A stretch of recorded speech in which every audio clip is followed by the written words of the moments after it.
السلام علیکم ورحمۃ اللہ وبرکاتہ. عن كعب بن مالك رضی اللہ عنہ عن النبی صلی اللہ علیہ وسلم قال مثل المؤمن كمثل الخامة من الزرع تميلها الريح مرة هكذا ومرة هكذا ومثل المنافق كمثل الأرزة الملذية على الأرض حتى يكون انجفافها مرة.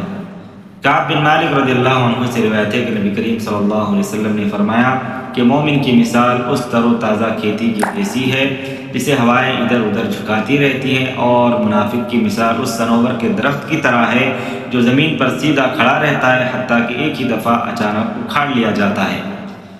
اس حدیث کے اندر مومن اور منافق کی مثال کو نبی کریم صلی اللہ علیہ وسلم نے بیان کیا ہے کہ مومن اور منافق دونوں کے حق میں ہواؤں کی طرح آزمائشوں کا سلسلہ جاری رہتا ہے، لیکن ان سے متاثر ہونے والا صرف اور صرف مومن ہی ہوتا ہے. جب بھی اس پر اللہ رب العالمین کی طرف سے کوئی بلا آ پڑتی ہے، کوئی مصیبت یا کوئی پریشانی آ جاتی ہے، تو وہ اپنے طرز حیات کا جائزہ لیتا ہے، اپنی زندگی کا جائزہ لیتا ہے کہ اللہ رب العالمین کی کوئی نافرمانی تو مجھ سے نہیں ہو گئی ہے، اس وجہ سے مجھے سزا دے رہا ہو. ہر جسمانی، ذہنی اور مالی آزمائش اس کے لیے یہی پیغام لاتی ہے کہ اللہ رب العالمین کی طرف توجہ کرو اور اس سے دور نہ ہو جاؤ. لیکن منافق مضبوط تنے والے درخت کی طرح ان آزمائشوں سے متاثر نہیں ہوتا، ان پریشانیوں اور مصیبتوں سے پریشان نہیں ہوتا. وہ اللہ رب العالمین کی نعمات کی نہ پرواہ کرتا ہے اور نہ ہی اللہ رب العالمین کے کسی عذاب کی پرواہ کرتا ہے، حتیٰ کہ ایک دن اچانک کوئی بڑی آفت اس پر آ جاتی ہے، کوئی بڑی مصیبت اس پر یعنی منافق پر آ جاتی ہے اور اس کی زندگی کی شام ہو جاتی ہے.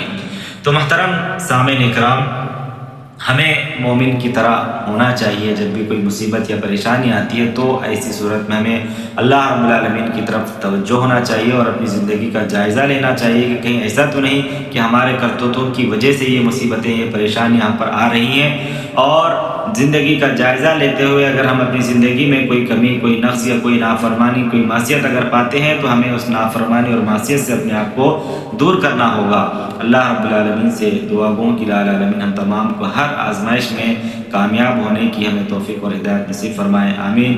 وآخر دعوانا الحمدللہ رب العالمین. السلام علیکم ورحمۃ اللہ وبرکاتہ.